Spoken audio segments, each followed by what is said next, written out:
Advocate act 1961 में संशोधन करने के प्रस्ताव के विरोध में वकील 24 फरवरी को पंजाब एवं हरियाणा हाई कोर्ट की अदालतों के कामकाज का बहिष्कार करेंगे।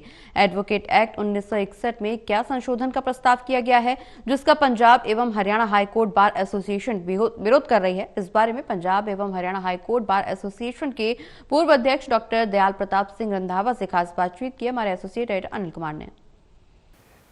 एडवोकेट क्यों पंजाब एवं हरियाणा हाई कोर्ट की अदालतों का बहिष्कार करने जा रहे हैं, इस समय मेरे साथ हैं Punjab and Haryana high court bar association के पूर्व अध्यक्ष डीपीएस रंधावा। इनसे जानते हैं कि उनको ये कदम क्यों उठाना पड़ा।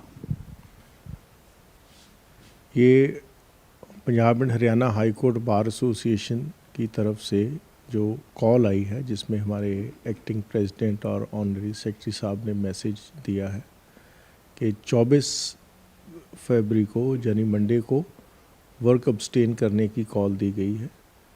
उसमें कारण ये है कि एडवोकेट्स एक्ट 1961 उसमें कुछ तब्दीली करने की सरकार जो है अपना प्रस्ताव रख रही है, और उस प्रस्ताव में जो कुछ एक तब्दीलियां ऐसी हैं जिसमें ये समझा जाता है और जिसमें ये चीज़ गंभीर रूप से देखने वाली है कि जो एडवोकेट्स के जो पूर्ण स्वतंत्र सिस्टम है, हमारा जुडिशियल सिस्टम है, हम भी उसका एक हिस्सा हैं, और उसमें कुछ एक पाबंदियां और कुछ एक अमेंडमेंट्स ऐसी हैं जिसमें जो हमारी इंडिपेंडेंस है जुडिशियल सिस्टम की और जो हमारा पार्ट है, रोल है एज एन एडवोकेट, उसको कहीं ना कहीं उसका हस्तक्षेप हो रहा है। उसके विरोध में ये स्टेप जो है बार एसोसिएशन ने उठाया है।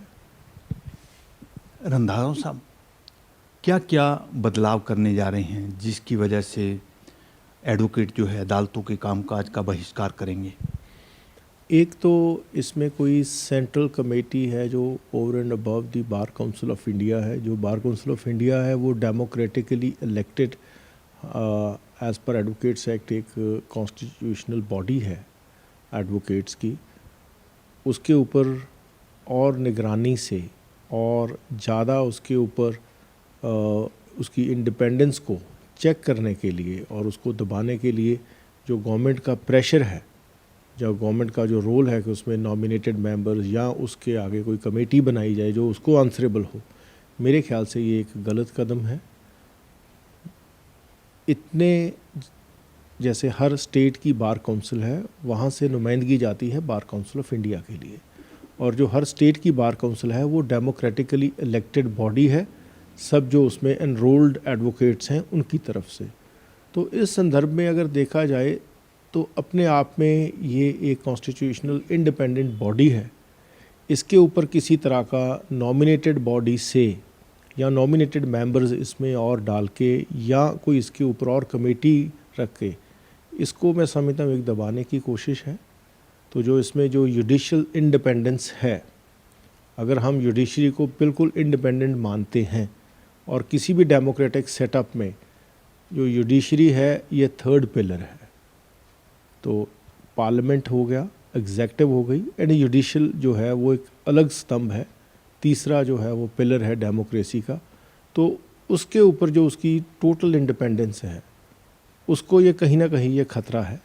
तो मेरे ख्याल से ये सरकार को इसके ऊपर पुनर्विचार करना चाहिए कि किसी भी रूप में जुडिशियल इंडिपेंडेंस जो है और एडवोकेट्स भी उसी इंडिपेंडेंट एक स्तंभ का हिस्सा हैं, वो अपना हस्तक्षेप ना करें। रंधावा साहब, ये तो आपने बता दिया कि बार काउंसिल का, और क्या एडवोकेट की स्वतंत्रता भी पर भी कोई कदम उठाने जा रहे हैं नए प्रावधान में? जैसे मैंने आपको अभी बताया है कि एक सेक्शन 45B है, उसमें कुछ एक दो प्रावधान ऐसे हैं जिसमें उस चीज़ को ज़्यादा दबाने की कोशिश की जा रही है। एक सेक्शन 35A है जिसमें किसी भी प्रकार के प्रोटेस्ट को, डेमोन्स्ट्रेशन को गलत जताया जा रहा है। तो कुछ ऐसी चीज़ें हैं। एक तरफ तो नॉमिनेशन के बारे में तो मैं आपको बता ही चुका हूँ। ये कहीं ना कहीं मेरे को लगता है कि कई चीज़ें ऐसी होती हैं सिस्टम में, उसको चेक एंड बैलेंस करने के लिए डेमोन्स्ट्रेशन भी कभी ज़रूरत पड़ सकती है। और उसका भी जो जुडिशियस यूज़ है किसी तरह की डेमोन्स्ट्रेशन का, वो भी अलाउड रहना चाहिए। इसमें हमें ये राइट भी जो है कि हम अपना प्रोटेक्ट ना कर सकें राइट, हम अपना उसके लिए प्रोटेस्ट ना कर सकें, ये नहीं छीनना चाहिए। रंधावा जी, आपने बताया कि आप 24 फरवरी को हाई कोर्ट की अदालतों का बहिष्कार करेंगे, तो आपको लगता नहीं जो क्लाइंट हैं उनका भी कहीं ना कहीं नुकसान होगा आपके बहिष्कार करने से?